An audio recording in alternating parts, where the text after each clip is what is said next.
تو بہرحال اب حضور صلی اللہ علیہ وسلم اس وحی آنے کے بعد وہ کیفیت، کیونکہ اللہ کا کلام، اس کا اثر، لقاء جبرائیل اور رسول نوری کا اتصال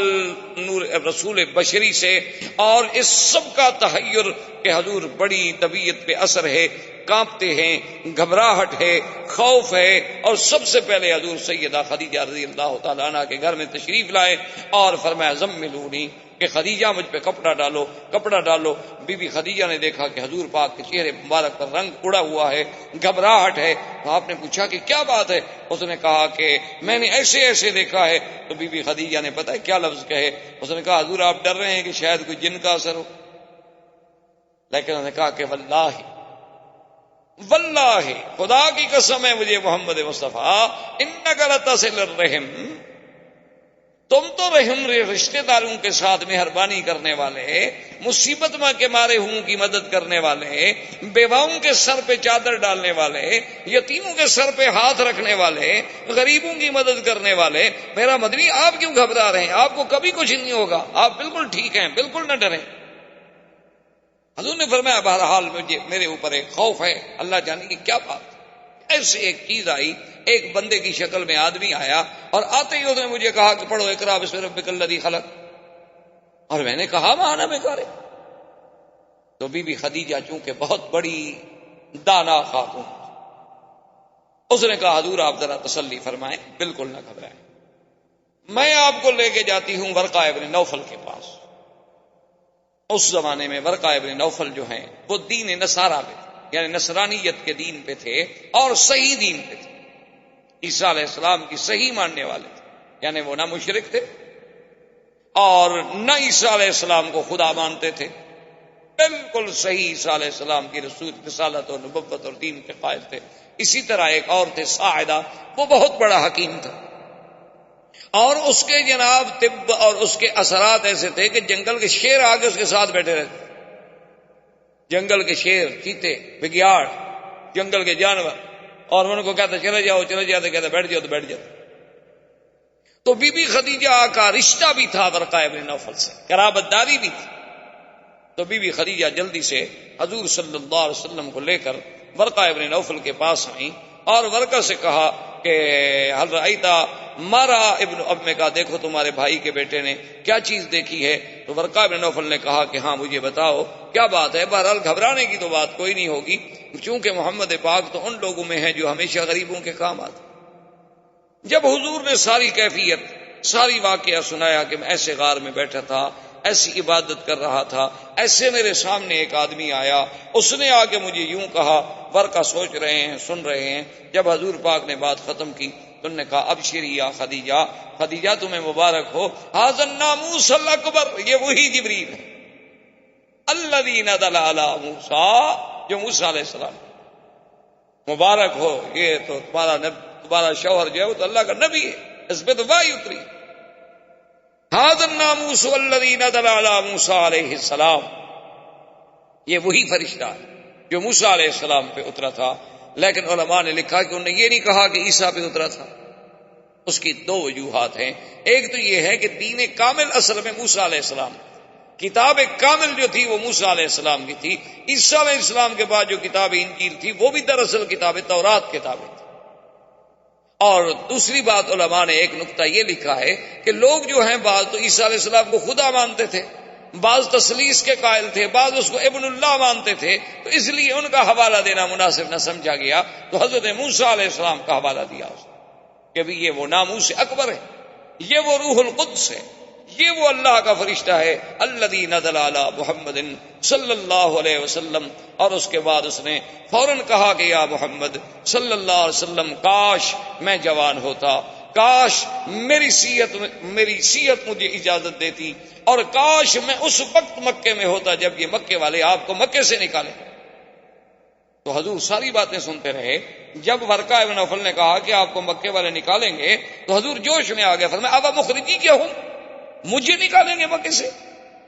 بھائی نکالا تو اس کو جاتا ہے نعوذ باللہ جس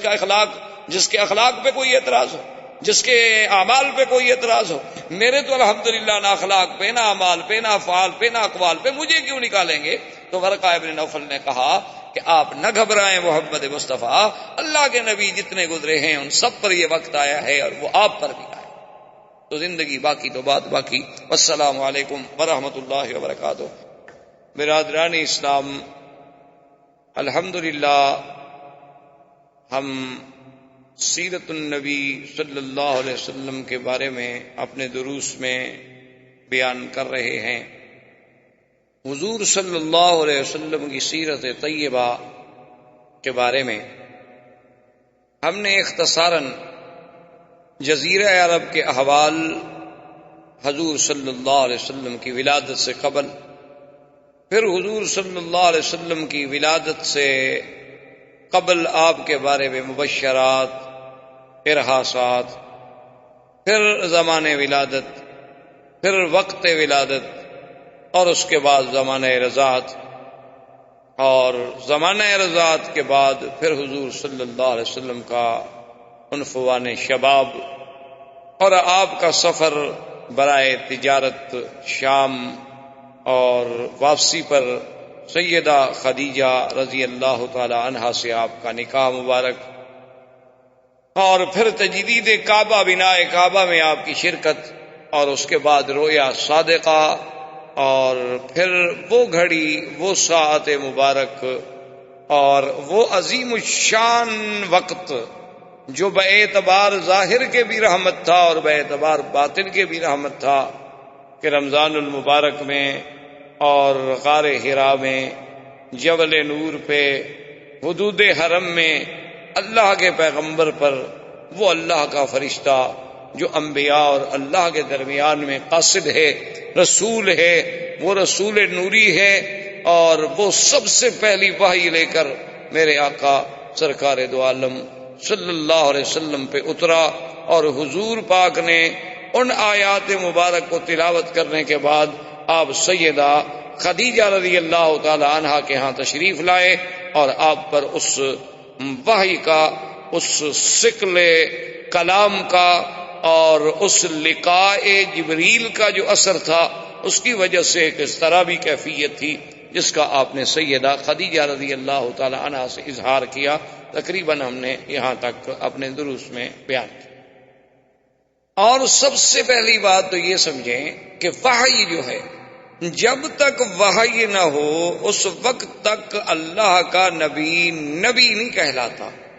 حالانکہ فیصلہ تو اللہ تقدیر میں کر چکے ہوتے، کیونکہ اللہ کے علم میں ہر چیز ہے۔ اللہ کو پتا ہے کہ ہم نے کس کس کو نبوت دینی ہے، کس کو رسول بنانا ہے، اور کس پیغمبر نے کس زمانے میں مبعوث ہونا ہے، کتنا دن اس نے دنیا میں رہنا ہے اور کب، یہ سب اللہ کے علم ہے۔ لیکن جب ان کی بعثت کا زمانہ قریب آتا ہے، تو جب وحی نازل ہوتی ہے تو اب ان کو نبوت ملتی ہے، یعنی وقت بعثت کا تعلق جو ہے وہ وحی سے۔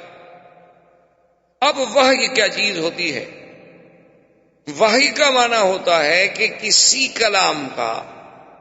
کسی کلام مخفی کا بڑے مخفی طریقے سے کسی تک پہنچانا، اس کو کہتے ہیں وحی۔ اور اللہ جو اپنے نبیوں پہ وحی فرماتے ہیں اس کے پھر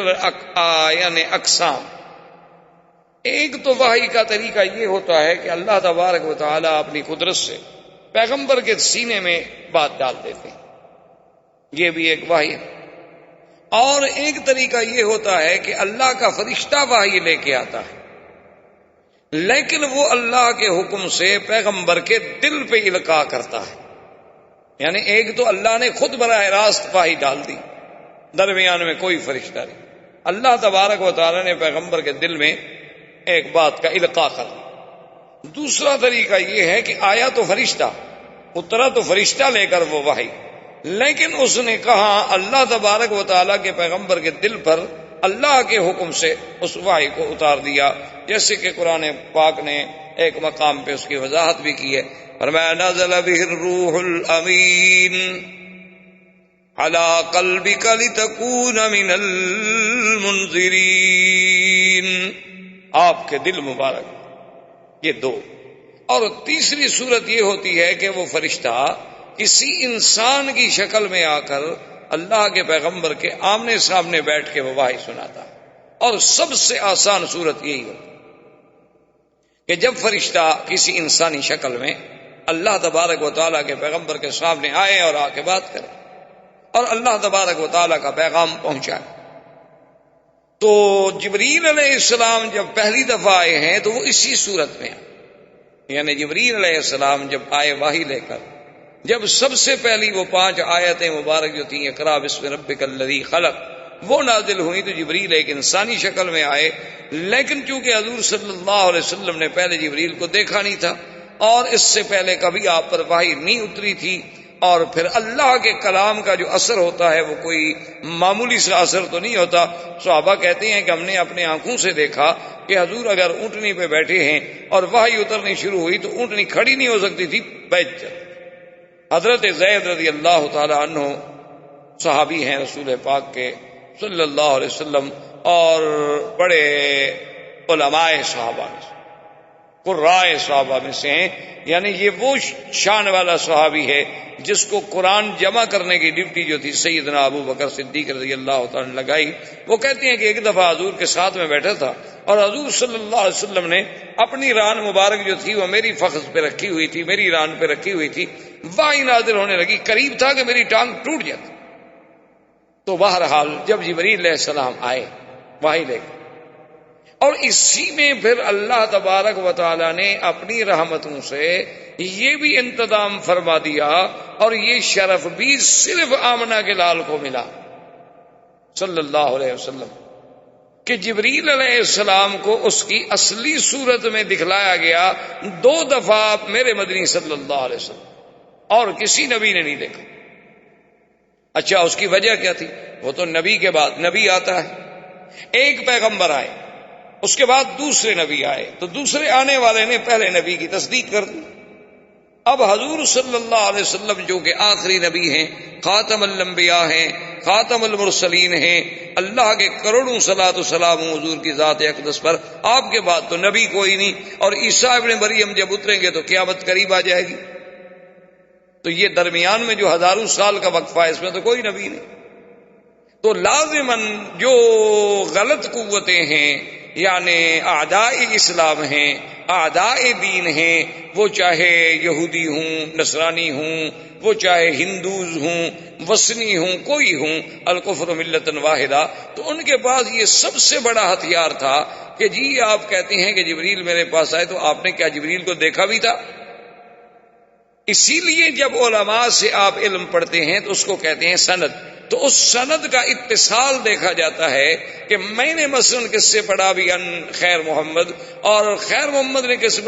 سے پڑھا بھی ان خلیل احمد سہارنپوری، خلیل احمد سہارنپوری نے کس سے پڑھا جی ان شیخ محمود الحسن دیوبندی، انہوں نے کس سے پڑھا جی، تاکہ وہ سند پہنچے گی امام بخاری تک، اور پھر امام بخاری سے حضرت محمد رسول اللہ تک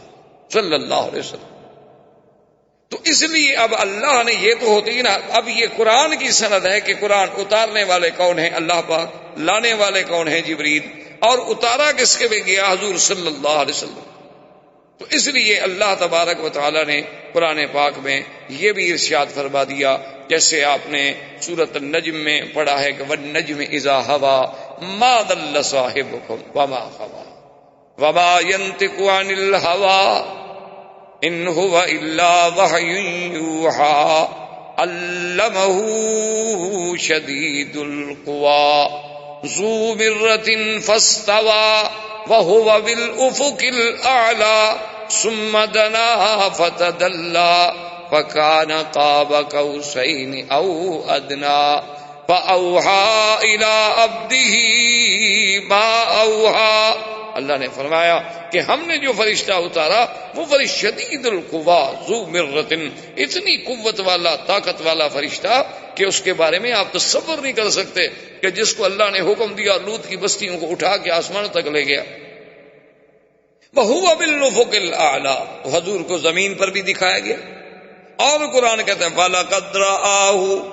نَزْلَةً أُخْرَى عند السدرۃ المنتہی، اللہ نے پھر جبریل کو اس کی اصلی صورت میں سدرۃ المنتہی کے پاس میرے مدنی پاک کو آسمانوں میں بھی دکھایا، تاکہ اب اتصال سند ہو جائے، اتصال ہو جائے کہ میرے مدنی نے جبریل سے پڑھا، جبریل نے خدا سے پڑھا، اور جس سے پڑھا اس کو دیکھا بھی، یہ نہیں کہ کل کوئی کہہ سکے جی پتہ نہیں کون آیا تھا آپ کے پاس. اور اسی طرح دوسری بات یہ بھی سمجھیں کہ دشمن یہ بھی کہہ سکتے ہیں کہ جی کوئی ضروری ہے کہ جبریل اترا ہو، کوئی جن آیا ہو. اس کی کیا دلیل ہے کہ وہ جبریل تھا؟ کیونکہ اعداء جو ہوتے ہیں، دشمن جو ہوتے ہیں، انہیں تو ایک موقع کی انتظار ہوتی ہے کہ ہمیں بس کوئی بات کہنے کا موقع مل جائے تاکہ ہم اسلام کے خلاف اور قرآن کے خلاف اپنا زہریلی سازش جو ہے اس کو پایہ تکمیل تک پہنچا سکیں. تو ان کے اعتراضات جو ہیں وہ یہ ہوتے ہیں کہ جناب جب جبریل آیا، حضور نے ہی آگے کہا نا کہ ایک آدمی تھا،